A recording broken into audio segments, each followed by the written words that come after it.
Ташкент. 28 градусов тепла. Подогреть бизнес на новые совместные проекты вновь должен Иннопром «Центральная Азия». В этом году международная выставка стала местом встречи для делегаций 24 стран, а это 700 компаний. Более 50 из них представил Татарстан.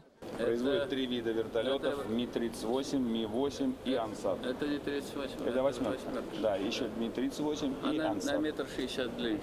Экспозицию Татарстана осмотрел Рустам Минниханов. Его сопровождает хаким Ташкентской области Узбекистана Заир Мирзаев. Наиболее перспективные направления для Татарстана и Узбекистана – энергетика, автомобиля и вертолетостроение, газомоторное топливо и АПК. Проект Дайсун, Узбекистан. Вот это Ташкент. Модернизация сети Ташкента. Как раз сейчас первая отгрузка состоялась. Да? Компания «Таткабель» уже открыла для себя рынки Центральной Азии. Об этом рассказывают Раису Республики. В Ташкенте при модернизации сетей будут использовать татарстанский кабель. Вот эти кабели мы разработали для узбекских проектов. В планах протянуть кабели в 500 киловольт в сторону Москвы и Нижнекамска. Казанский Оргсинтез уже год как резидент технопарка «Черчик». За это время здесь произвели более 100 тонн продукции. В планах довести цифру до 5000 тонн.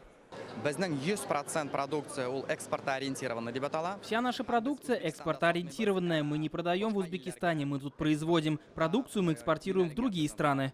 Вопросы сотрудничества на полях Иннопрома Рустам Минниханов обсудил с хакимом Заиром Мирзаевым. Одна из главных задач для российской экономики – достижение технологического суверенитета. Так, на 51% вырос импорт из Узбекистана в Россию, а товарооборот с Татарстаном превысил 290 миллионов долларов. Это рост на 50%. Химград, Эйдос Медицина, Энергогазсервис, Нефис Косметикс – это лишь малая часть компаний, которым интересен рынок Центральной Азии. Об этом говорят на пленарном заседании форума, где принимает участие глава Минпромторга России Денис Мантуров. Рустам Минниханов пригласил узбекскую делегацию на Международный экономический форум «Россия. Исламский мир. Казан-форум» в мае. С этого года он носит федеральный статус. Алия Хайрудинова, Давид Абдуллин, ТНВ, Узбекистан.